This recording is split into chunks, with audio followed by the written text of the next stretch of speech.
as you said before, like, how do these people just come up with the idea, like, oh, it's okay to do this shit? Yeah. It's like, well, you gotta make money somehow. yeah. Well, it doesn't even just begin and end the money thing too. Like with the cult you're gonna talk about. Oh yeah. Where they just convince everyone, like, including the main people that like created this cult, that convinced like what was it, over 900 people to commit suicide. Yeah. Like, it wasn't just one guy being like, everyone else do this, but before you do that, what's your ATM pin? Like, you just Like they actually believe it, and you actually like they took part in it as well. So that's the crazy just, thing. I guess you have to be like you went out too. equal parts crazy and charismatic, and just have to have that like type of personality that people are like, yeah, this guy's got it going on. Yeah, like almost serial killer style. Like, you have to become sociopathic, I guess, to be able to be. Or I don't know if it'd be sociopathic or just psychopathic. Just straight up. I think it's like, just Actually, I think it would be psychopathic. You'd have to be that delusional. Yeah. Yeah, sociopath means you just can't relate to people, whereas this is the opposite. Yeah, but you're fairly more aware if you're more sociopathic. Psychopathic tends to not really realize how demented they're being. Yeah. I guess that would also make sense. Yeah. Actually, I remember just watching like some documentary on cults and all that stuff, and then a lot of the people, they analyzed the speeches from their encounters like with like certain cult leaders, and they always found that what they always do is target you personally and get in your head, right? So there's a lot of, and of course the cult leaders are always psychoanalyzing you on like your reaction, your facial cues, and it's like, put it this way, if they drop their job of being like a cult leader, they can be in a perfect like negotiation. Yeah, an incredible businessman. Yeah, and most of them are. Yeah, exactly. Yeah. That's how they wind up. Or just like, just suicide victim negotiation. It's like, dude, it's okay. And then save how many people, Yeah. Yeah. Do something good, you asshole. Exactly. No kidding. Yeah. So I guess, we mentioned the whole suicide thing. The People's Temple is one that a lot of people probably know about just because of the sort of final events of the whole thing. Might not have actually exactly heard everything about the place. But that's the one, like, the People's Temple is the one that is the sort of origination of that whole don't drink the Kool-aid kind of an idea. And let's find out why. So it started in 1955 by a guy named Jim Jones. He was really communistic. Like, he was really like a big communist and stuff. And 1955 was around the time that you could actually be completely blacklisted from like getting a job or getting anything, like any kind of benefits if you were listed as a communist. Oh, well, okay. He was really, kind of anti-America at that point. Yeah. But someone actually brought him into their Methodist church, despite the guy knowing that Jim Jones was a communist and stuff. And so he got really into religion, but he wound up leaving because they wouldn't allow black people in.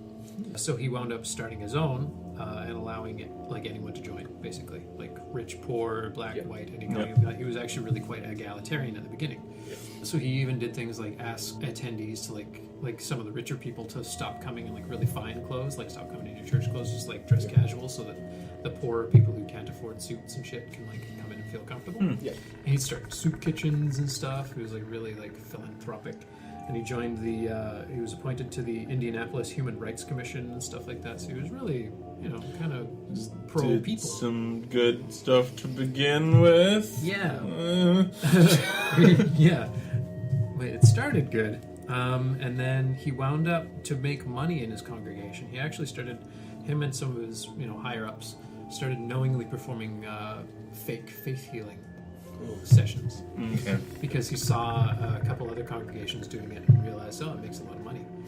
So he did that, and he started making up clairvoyant revelations and stuff like that, saying that he had visions that he got directly from some kind of divine force or whatever. Right. And as they progressed and he got a bigger and bigger congregation, he actually started talking with other guys who were leaders of like this other religious movement that was pretty kind of cult-like and stuff. And around that time he started, I guess, I don't know if it was whether or not like he believed his own bullshit or just got really just wrapped up in all that. Wrapped up, yeah. His religion originally was like borderline atheistic, where it was more like, serve yourself and be nice to everyone kind of a thing. Yeah. But then he started seeing himself as being like this Christ-like figure and like more of like a messiah and all this kind of stuff.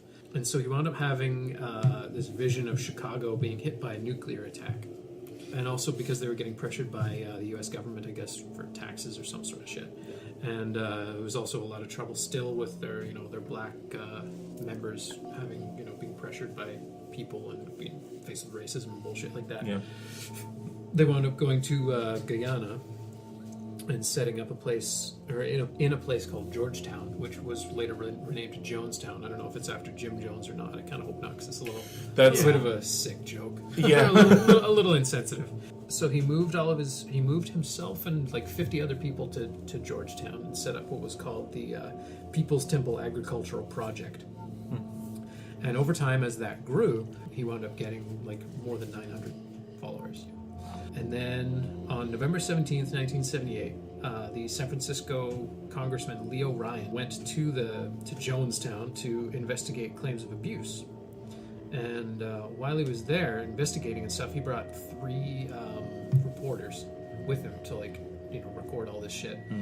And a bunch of people, a bunch of cult members came up and secretly asked him, can you get us the fuck out of here? So him and these reporters helped try and smuggle these people out, and they went to the Kaituma airstrip to get onto this plane to get all these people out of here. But a bunch of the guards from the People's Temple attacked him and gunned down Congressman Ryan, the 3 journalists, and killed one of the cult members. Oh, fuck. And apparently while this shooting happened, one of the journalists was recording on a camera, and they actually recorded the... See the guys in their fucking robes, gunning the know with Tommy guns and shit. Yeah. Jesus. Yeah. But then I guess that event got just kind of snapped Jones, and he basically figured that America was completely against him and his temple and all this kind of stuff, and so he wanted to commit what was called revolutionary suicide. So to rebel as purely as they possibly could against the American government, he convinced everyone in his congregation to drink cyanide-laced grape-flavored Flavor Aid, not Kool-aid. So that included Flavor Aid. Yeah. Is that the Argentinian equivalent to Kool-Aid? Yeah. He couldn't even go the full 9 and give him proper Kool-Aid. He was like, nah, I'm gonna get you the no shit. Yeah. The knockoff stuff with the little purple hippo on the front or something. Yeah, so that included all of their children, and apparently parents who had children who were too young to just drink stuff properly were instructed to inject their children with this stuff. Fuck that so much. Yeah. Asshole. Yeah. In the end, 918 people died, including the people who were killed at the airstrip. 276 of those people who died were children.